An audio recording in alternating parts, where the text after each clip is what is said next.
This twisted performance was so depraved that even Rome's most sadistic emperors banned it. Yet in Constantinople's Golden Palace, it became daily entertainment featuring victims as young as 9 years old. Witness how institutionalized abuse forged history's most dangerous woman and sparked the massacre of 30,000 souls. The ritual was called Leda and the Swan. A naked child would sprawl on marble floors while trained animals enacted scenes that would horrify modern audiences. 80,000 spectators roared approval as gold coins showered a little girl's trembling body. This wasn't entertainment. This was systematic trafficking disguised as imperial tradition. The 9-year-old enduring this nightmare would become the Byzantine Empire's most powerful woman. Her name was Theodora.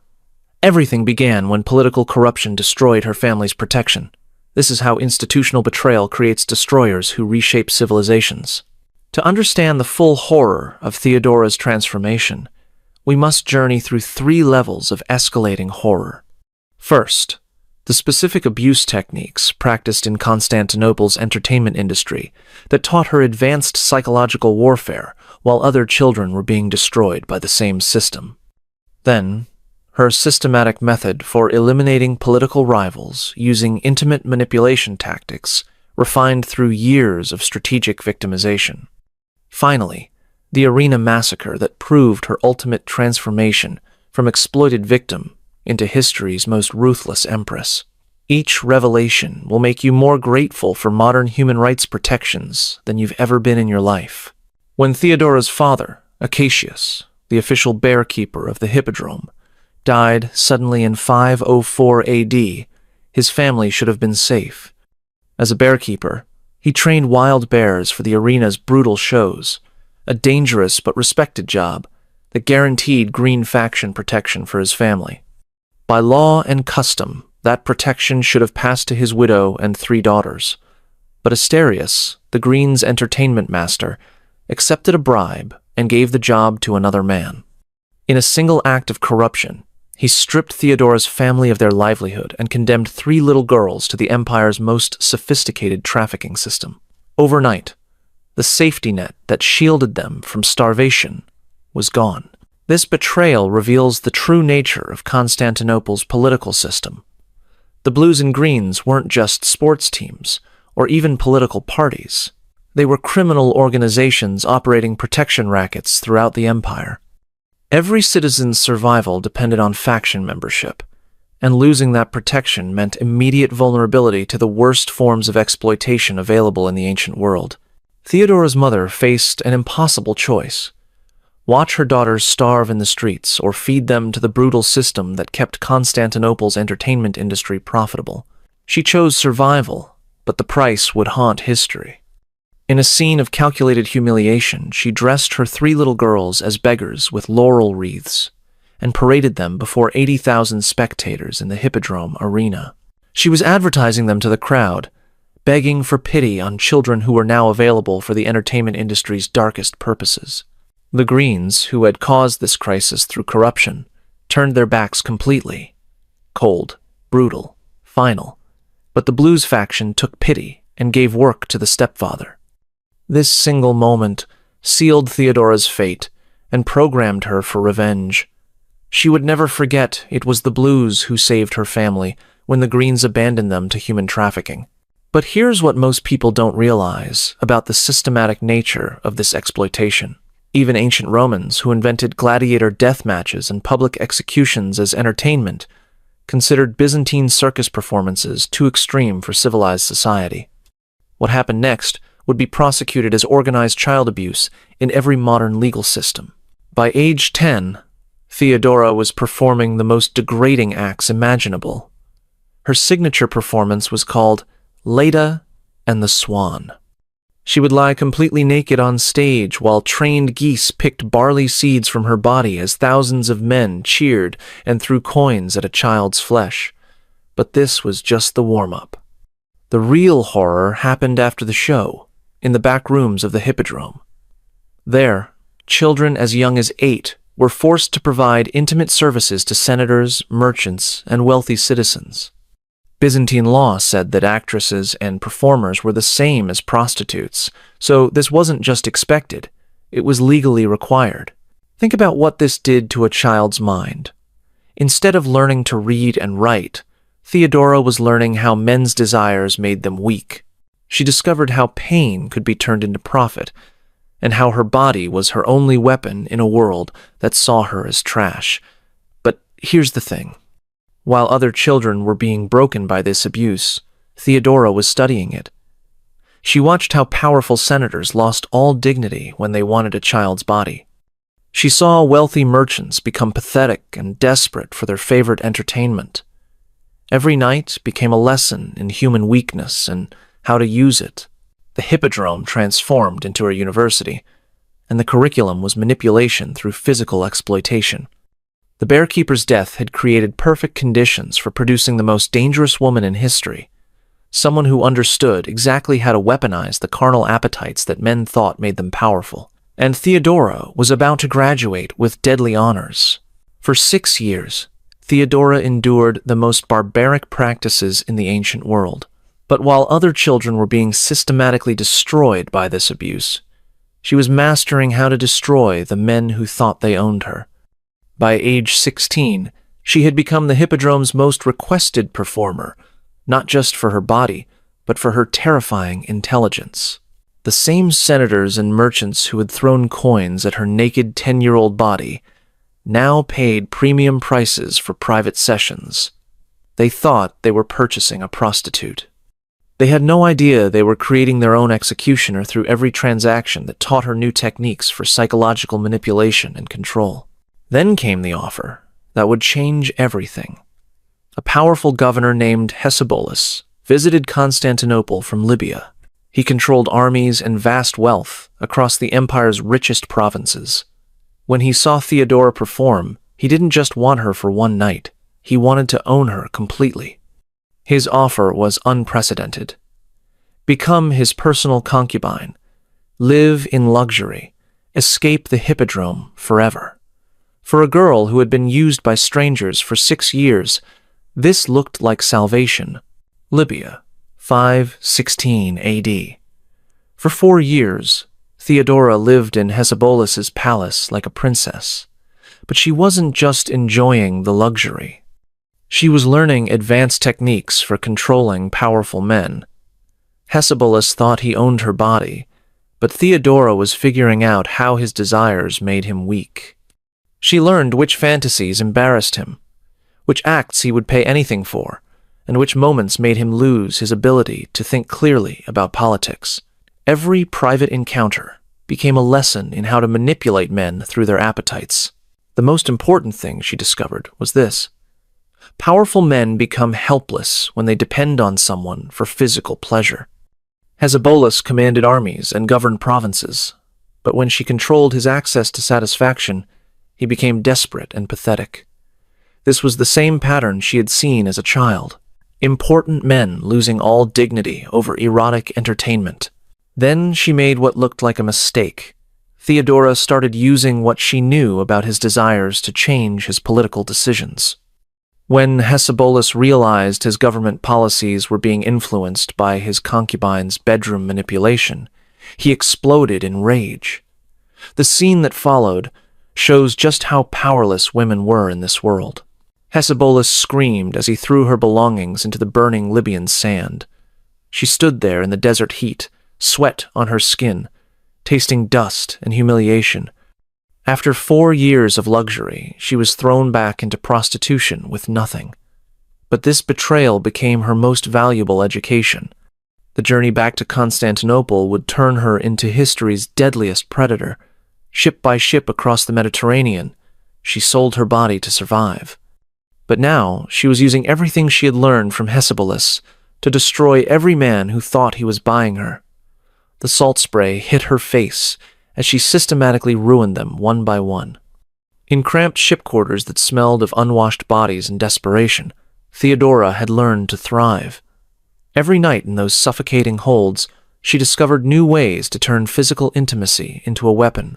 Each client became a test case. The Roman merchant who paid extra for intelligent conversation revealed his trade secrets, which she used to destroy his business.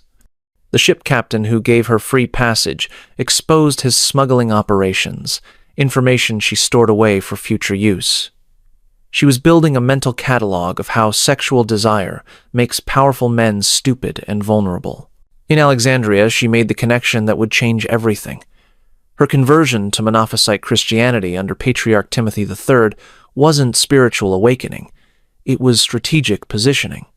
She was building a religious power base completely independent from the trafficking system that had created her while establishing networks that would eventually reach the highest levels of imperial government.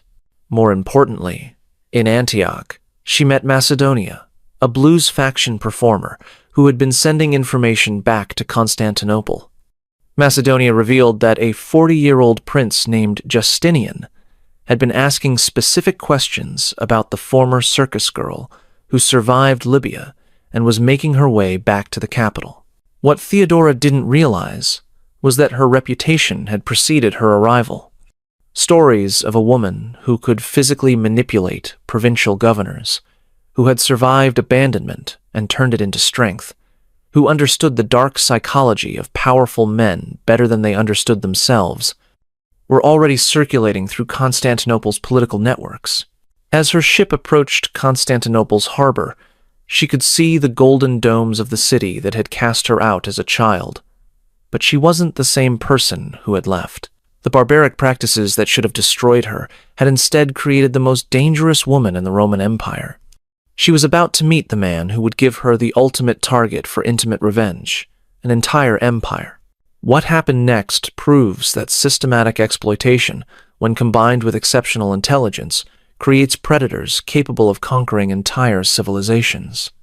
Theodora was about to use everything learned from years of abuse to seduce, manipulate, and ultimately control the future emperor of Rome through techniques that would reshape the ancient world. Constantinople, 522 AD. When 40-year-old Prince Justinian first saw Theodora at a fancy court party, he thought he was looking at just another beautiful former performer who had somehow gotten into high society. He had no idea he was staring at a woman who had spent 16 years learning how to destroy powerful men. The seduction began right away, but this wasn't normal attraction. This was war, disguised as romance, perfected through years of brutal practice. Theodora used every trick she had learned during her years of abuse. She studied what Justinian liked in bed with the same cold focus she had once used on hippodrome clients. She discovered he loved intelligent conversation during private moments, something she had learned to exploit with those Roman merchants on ships. She found out he needed emotional connection, the same weakness that had made Hesperus totally dependent on her. What she never told Justinian was what she had really learned during those desperate nights. She had figured out how to use her body not just to survive, but to completely control men's minds. And Justinian was about to become her greatest experiment. The psychological dynamic was terrifying for anyone who understood what was happening. Justinian believed he was choosing to marry this extraordinary woman who had overcome incredible adversity to join the imperial court. But Theodora was systematically programming his physical obsession through techniques refined over decades of strategic victimization. Every private moment was calculated to increase his dependence on her presence. Every intimate encounter was designed to weaken his political judgment while strengthening his emotional need for her approval. The future emperor was being conditioned like one of her former clients, except this time the stakes were control over the entire Roman Empire. When Justinian announced his intention to marry her, the court exploded in scandal that revealed the true genius of Theodora's strategy. She wasn't just seducing the heir to the Byzantine throne. She was forcing him to choose between political respectability and carnal obsession, and she knew from years of experience that physical addiction always wins when properly cultivated. The legal impossibility seemed insurmountable. Constantine's ancient laws specifically forbade senators from marrying actresses. Once an actress, always an actress. The legal degradation was permanent, designed to keep erotic entertainers separated from political power forever. However, the real obstacle wasn't legal but personal. Empress Euphemia stood between Theodora and ultimate power like an immovable barrier. She had once been a slave herself, climbing from absolute nothing to the highest position a woman could hold in the Byzantine Empire. But Euphemia recognized exactly what Theodora represented, and she was determined to prevent it. The confrontation between them was electric. Former slave versus former trafficking victim, fighting over who deserved to rule an empire. Euphemia understood the danger perfectly. She wasn't just opposing a marriage. She was trying to prevent a woman trained in barbaric practices from gaining access to imperial power that could reshape civilization through weaponized psychological manipulation. Euphemia blocked every legal reform, used her influence to prevent marriage discussions, and forbade Theodora from attending court functions. The Empress had drawn a line that seemed impossible to cross. Then, on a cold night in 523 AD, Empress Euphemia died mysteriously in her sleep. No warning signs, no illness, no witnesses. Just a sudden death that removed the only person capable of stopping Theodora's intimate conquest of the empire. The timing couldn't have been more suspicious. Within hours of Euphemia's death, Emperor Justin began drafting new legislation specifically crafted to allow Theodora's marriage to his nephew. The law was so targeted and specific, it might as well have had her name written directly into the legal text. The terrifying reality was that Theodora had learned about poisons during her years of trafficking. The experienced women who survived in the entertainment industry had taught her which herbs could incapacitate dangerous clients, which toxins left no traces in the body, and which methods looked like natural death to contemporary medical examination. The sudden demise of the only obstacle to her marriage wasn't coincidence. It was the practical application of knowledge gained through years of systematic abuse, now refined into the perfect political weapon for eliminating anyone who stood between her and ultimate power. 525 AD, Hagia Sophia. The wedding ceremony represented the ultimate triumph of intimate manipulation over traditional political authority.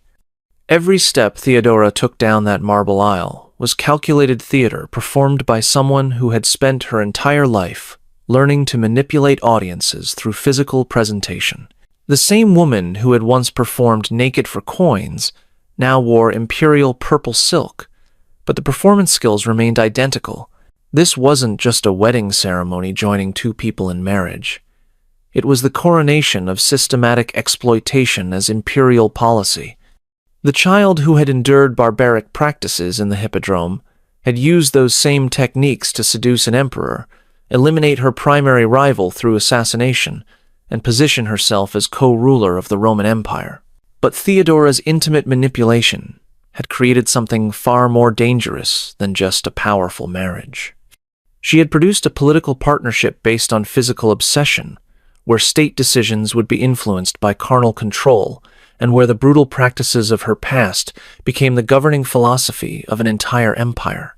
The former trafficking victim was about to become the ultimate predator on the largest possible stage, with the resources of the wealthiest civilization in history at her disposal for settling scores with everyone who had ever participated in her exploitation.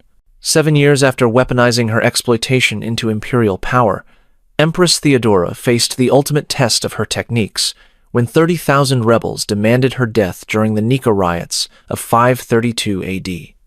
What followed would prove that systematic abuse creates the most ruthless political monsters in human history. The rebellion wasn't just political uprising against unpopular policies or military failures. It was a direct challenge to the legitimacy of allowing someone trained in degrading practices to rule the empire. The crowds filling Constantinople's streets weren't merely protesting taxes or governmental corruption. They were revolting against the fundamental violation of permitting a woman who understood manipulation through physical exploitation to control the fate of millions of Roman citizens. For the first time in Byzantine history, the blues and greens united under one battle cry, Nika, meaning conquer. But their real target wasn't just the imperial government. It was the former prostitute who had manipulated her way to supreme power through intimate warfare that had corrupted the entire political system. Every chant of Nika carried the unspoken message that the Empress represented everything wrong with imperial governance. The rebels weren't just demanding political change. They were trying to eliminate someone whose rise to power violated every traditional principle of how authority should be exercised in civilized society. This was the moment Theodora had been preparing for throughout her entire life.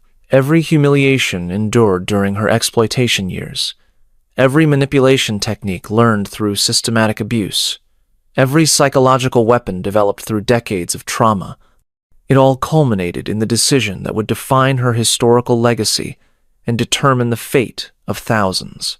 The violence exploded like wildfire through Constantinople's narrow streets. The acrid smoke of burning buildings stung everyone's eyes as angry mobs surged forward with torches blazing. The original Hagia Sophia erupted in flames, its ancient timbers crackling and collapsing in showers of sparks. The Senate House burned to the ground, centuries of Roman law turning to ash in a single night of revolutionary fury. But for the Empress, watching the city burn wasn't terrifying. It was familiar.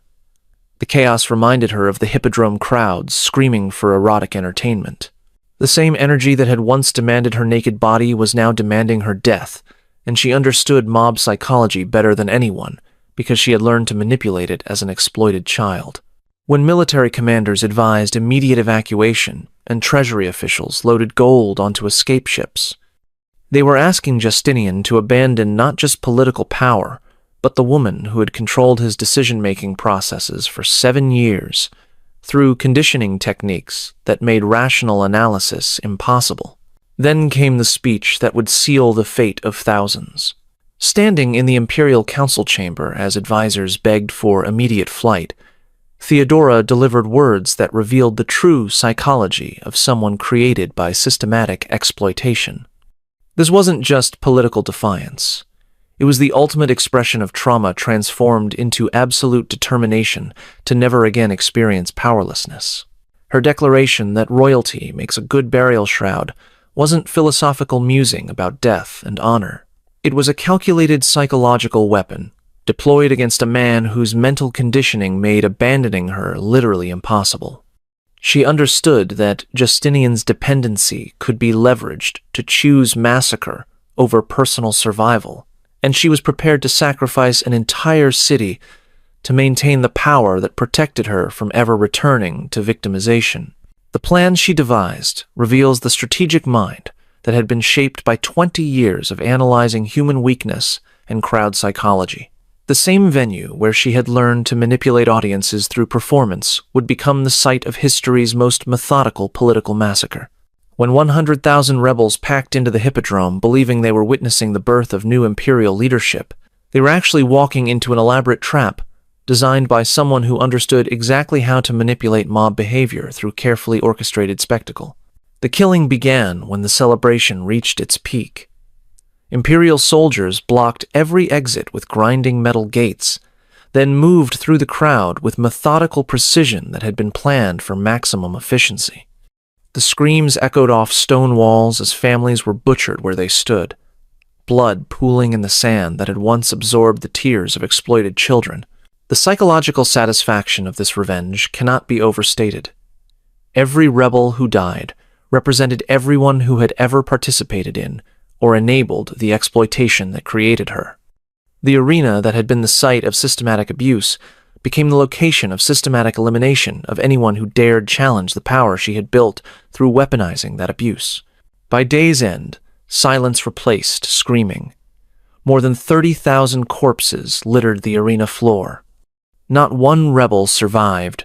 The massacre that proved systematic exploitation creates political predators willing to commit genocide to preserve their control over the institutions that once destroyed them. The hippodrome, where barbaric practices had once entertained the masses, became a graveyard filled by a woman those practices had created. Theodora had achieved the ultimate revenge against a society that had enabled her childhood abuse, while simultaneously demonstrating that trauma-based political control could eliminate any challenge to her authority. Her story proves that societies which tolerate systematic exploitation create the conditions for their own destruction by producing individuals who understand manipulation better than their victims understand being manipulated. The entertainment industry that was designed to provide pleasure for wealthy citizens ultimately created a predator capable of destroying the system that had enabled her abuse.